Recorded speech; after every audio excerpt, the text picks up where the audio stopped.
Hey, have you ever wanted to get a fuller guitar sound in your mixes, but maybe you don't know a lot about mixing, or you don't really, not that you don't know a lot about mixing, but you just want to do it smart, and you want to just get that fuller sound without having to buy a plugin or do something fancy or sneaky.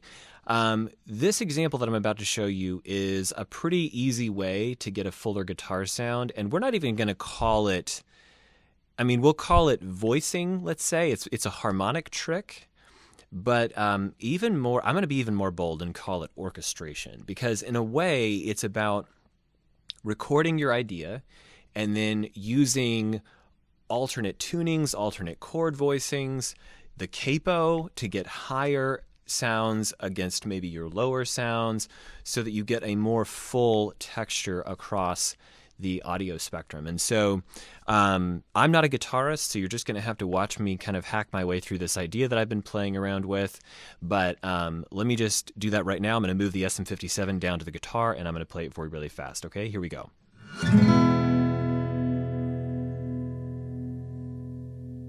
It's not really in tune.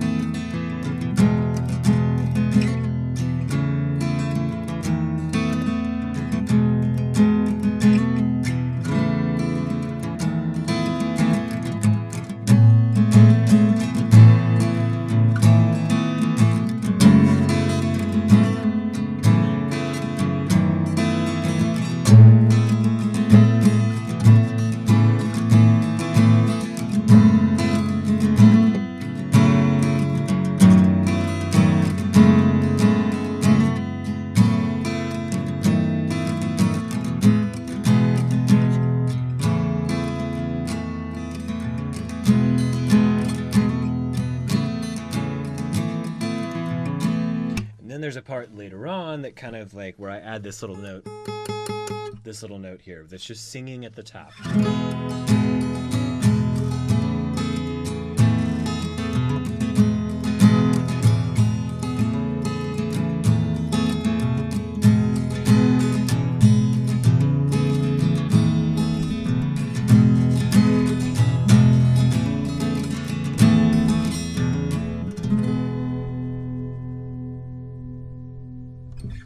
All right, so why did I share with you that tune in all of its glorious, like the guitar is not in tune, it doesn't sound perfect.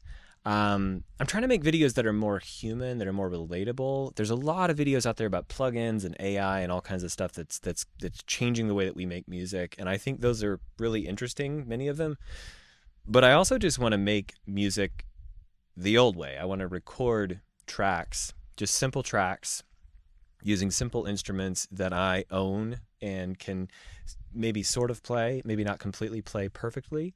But there's just a really simple beauty to that sort of thing. That's why I'm attracted to things like music engraving, right? Because you can take notated music and put it in front of another person or a group of people, and they make a new sound every time they rehearse it or play it. It's just really, really beautiful. And so the idea of taking this like really basic SM57, this $500 acoustic guitar that was made in China, and like my old free, I've got a Kawai upright piano that I got for free on Facebook Marketplace that I tuned myself downstairs, and I'm going to probably make some videos where I just take the SM57 down there and mic it and record it into Reaper on my wife's laptop. Like, just really simple methods that get us to music that's like real and interesting. Even if it's not perfectly mixed or recorded, it still gives us something that's interesting and beautiful, hopefully.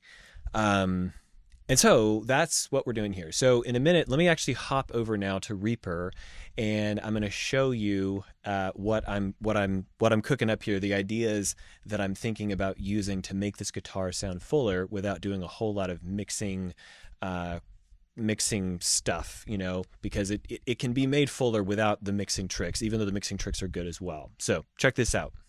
All right, here we are back in Reaper. Now, this is going to be you just kind of a really rough idea of what's possible. I don't want us to listen to this from a like, oh, that's not mixed well perspective.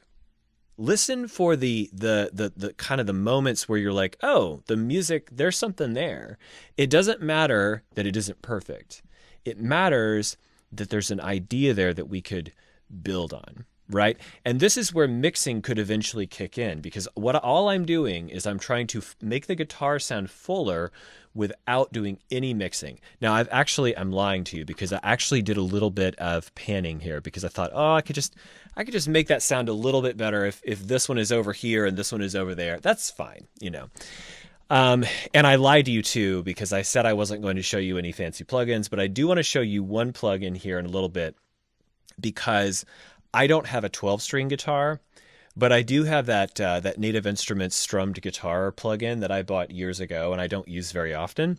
And it has a 12-string in it. And so I figured we might pull that out and just see if I can play a few chords at the keyboard to see if we can get some additional textures and sounds. Because an acoustic, a 12-string acoustic is a really distinctly different sound from a regular 6-string or a nylon classical, guitar. And so, I figure why not? We can get some ideas. Again, I don't have a 12-string here. If I did, I would just play that. But yeah, so here we go. Here's the idea recorded out, and I messed up my little points here. Let's see if I can make it, roughly the amount of time that I played. All right, so the first idea is just the one that I played for you on camera a little bit ago, but I tried to record it to a click track to get it a little bit more, I don't know, keep a steady tempo so that I could, play some stuff over it. There are some places where it ebbs and flows. You'll hear me rush or slow down.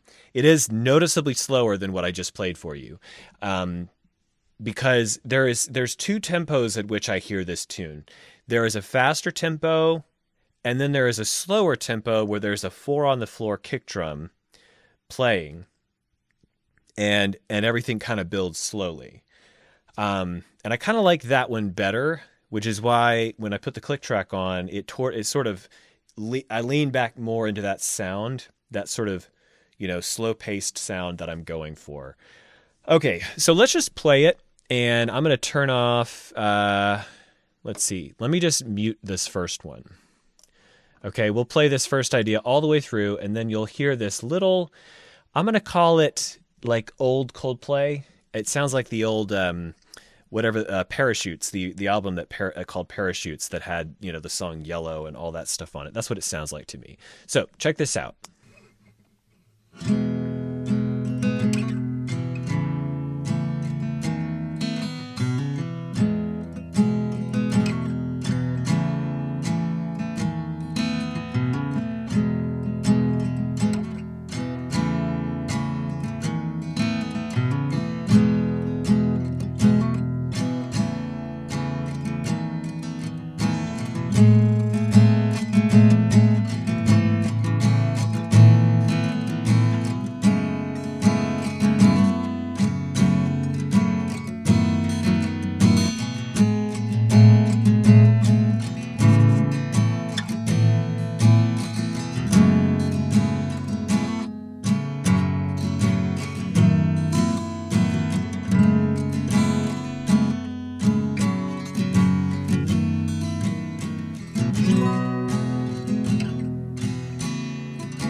Okay, so y'all know the sound that I'm going for. It's almost like it's a Telecaster with a clean sound, with reverb on it, maybe a delay. But I just had my acoustic, so that's what I played. And I can't remember which capo it was, but it was like way, way, way up here. And then I played a D shape, like a traditional standard tuning, cowboy chord D shape, but way up the neck. And it gave me that nice, I don't know, major seventh, major ninth sound that you got with that sort of that high pitched chord played over top of the original. Okay, now I have another idea, and I'm just going to leave the second idea unmuted because it kind of goes with this a little bit. You heard that, like, it's not very clear. Like, you have to sort of like use your imagination a little bit. And this is where like my perfectionism would eventually come in. And as I mix this song, I would start to put everything where it goes. And then, I probably would leave the tuning imperfections in there, but I would add like delay and reverb and things like that to kind of fill this out. And then I would pan it a bit more. And so here's the other idea. You see I've named these D shape, G shape, because I'm not thinking about what the actual capo number is, like what fret the capo is on. I'm just like moving it up until I can get, like the G shape is now playing the G shape chord is now playing an E. So I can play a G shape, and then an A minor to get that 2 minor, right? Because the original goes to the 2 minor, and then it goes to the 4. So I can play a G, which is the 1, an A minor, which is a 2 minor, and then I can play a C shape to get the 4 in the key of G. So that's the 4 chord. And so that's what I've done. Again, rough mixing here. I'm just recording rough ideas in just to kind of see what I can get. So check this out.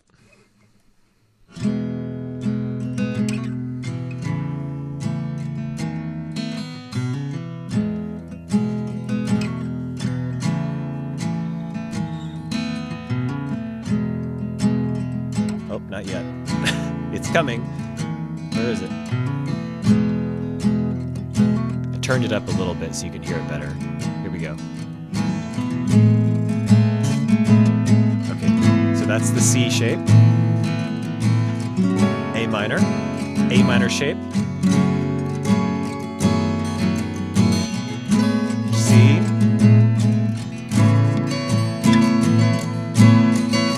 A minor.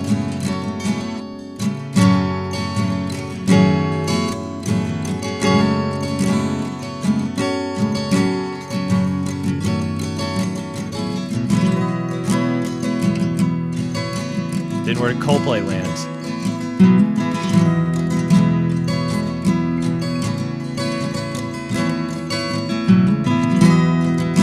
Yeah.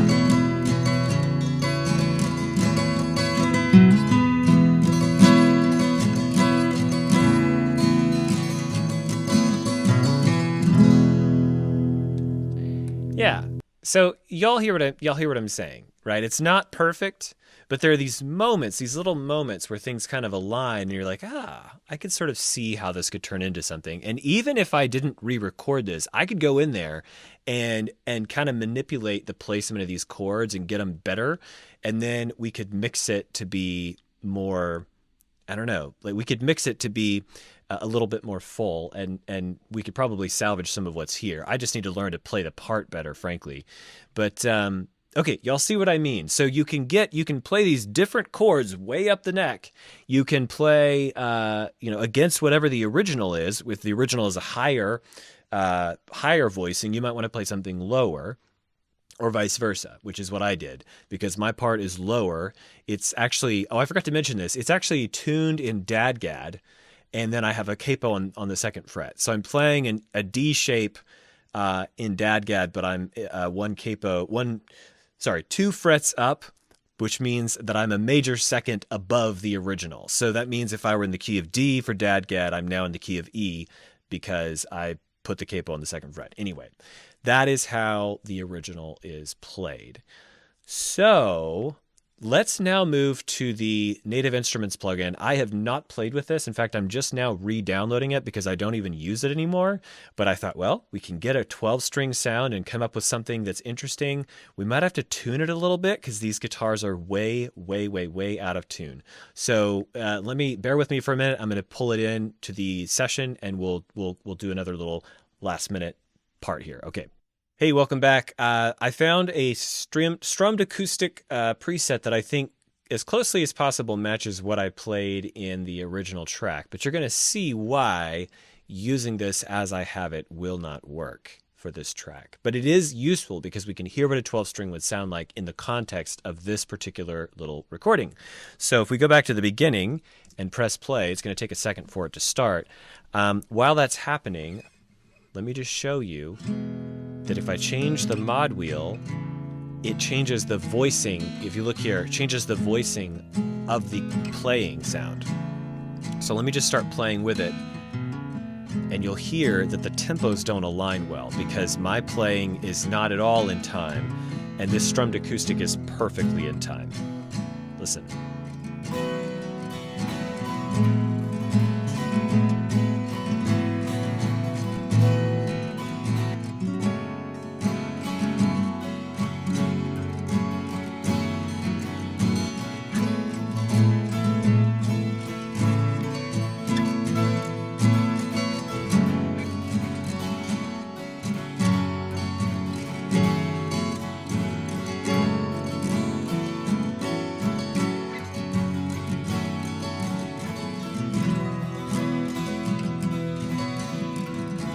Let me stop my track for a second and let you listen to this by itself. Oh, by the way, if you're not familiar with how this plugin works, and plugins like this from Native Instruments, you play a chord on your keyboard and it will just play that chord on the guitar. But you can change, as I said a minute ago, the mod wheel to get a higher voicing, which actually could change the way that we were talking about orchestration a minute ago, having the higher pitches against the lower pitches, and then having that different color of the 12 string versus a 6 string. I think that because, and I'd have to play around with this a little bit to know for sure that this wouldn't work, but I think that what you should do is, if you're going to use a plugin like this, which is really pristinely well recorded, is you should actually record the chords in your DAW first at the tempo you want to be at, and then you should record your part against the pre-recorded strummed acoustic part, if that makes sense, because it's just so perfectly recorded. And actually, you can see here I had to change the tune. I had to go up 0.2 cents higher, or I don't know if that's actually cents. Maybe that's 20 cents. Anyway, you get what I mean. I had to go up a little bit to get this to be tuned to my guitar. But I'm just going to say really quickly, I don't want to pass judgment too quickly, but I think that right off the bat, I do like having my organic acoustic guitar be standalone by itself without the 12 string. Even though it is neat to hear how the 12 string would sound in this context, I don't think it would work perfectly, again, unless I recorded the strummed acoustic plugin first and then I brought my stuff in later, which I don't know. I don't love the idea of that. That doesn't feel as like natural and organic.